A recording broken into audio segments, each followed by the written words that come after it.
So previously we have learned how to perform the line integrals of vector field, and we have tried a few paths here, and we found that when the final answer they are the same, it means that the force is conservative.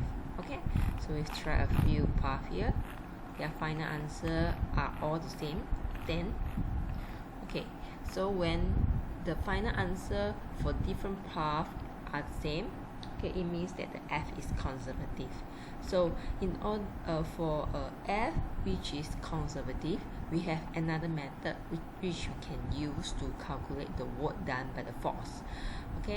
So for the conservative field, there exists a scalar function phi such that the force will be equals to the gradient of the scalar function. So this is the gradient of the scalar functions. So if the curl of the vector f is equals to 0, we can say that the force is conservative. And at the same time there exists a scalar function phi, and the scalar function, when we find its gradient, it will be equivalent to f. So let's look at example. So this is the first one which we have learned, to calculate the work done. Now we are going to proceed to the second one. So let's look at first example, 4.25. 4.25. So given the force, which is this one, so we have to show that the force is conservative by finding a potential function phi which satisfies the gradient phi equals to f.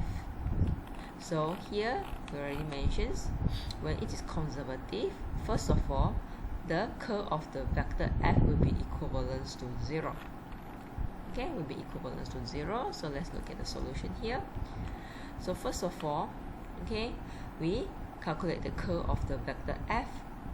This is the curl, and you have learned how to calculate it before. So x here, y here, and the 0 is for the k, and we found that the answer is equals to 0. So it means that the f is conservative. So for conservative f, we can find the gradient of the potential function. So this is the gradient of the potential function, and you have learned it before, right? How to find the gradient of a scalar functions. So it means that you have to perform differentiation with respect to x for I, j, and k. Sorry, this one should be k.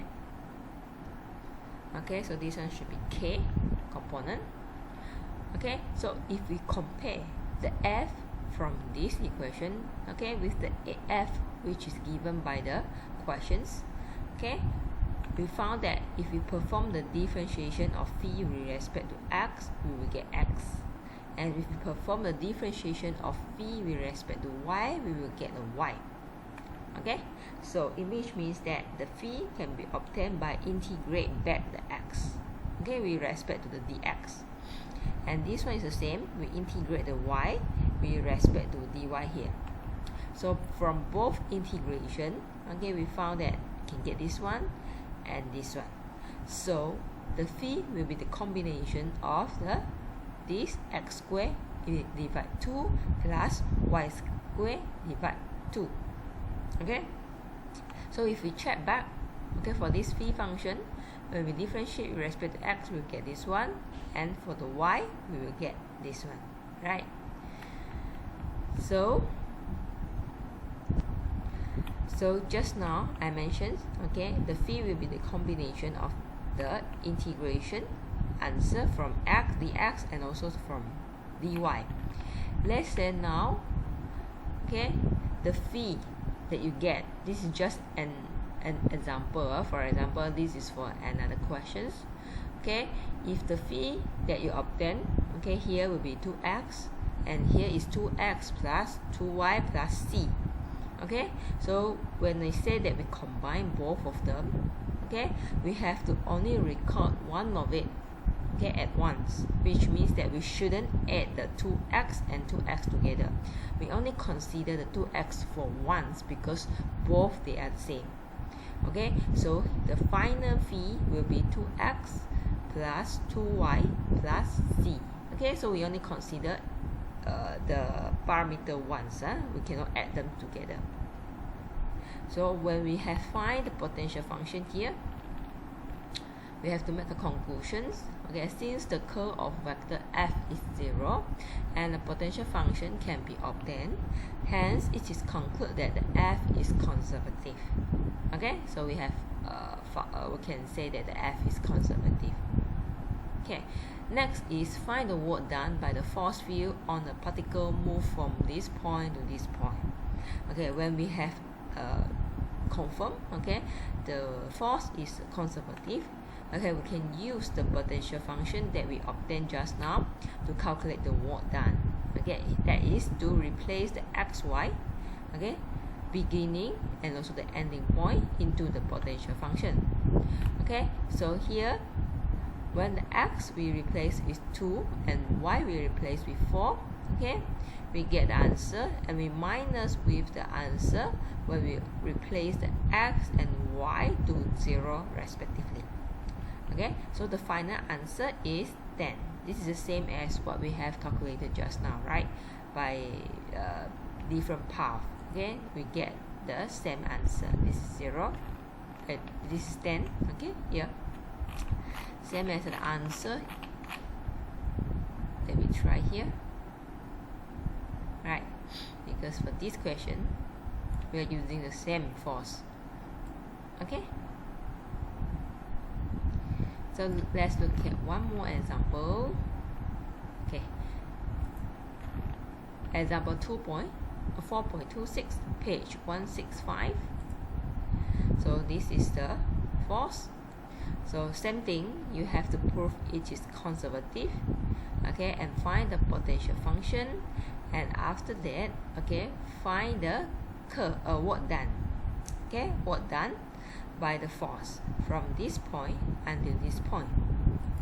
So first of all, we find the curl of the vector f.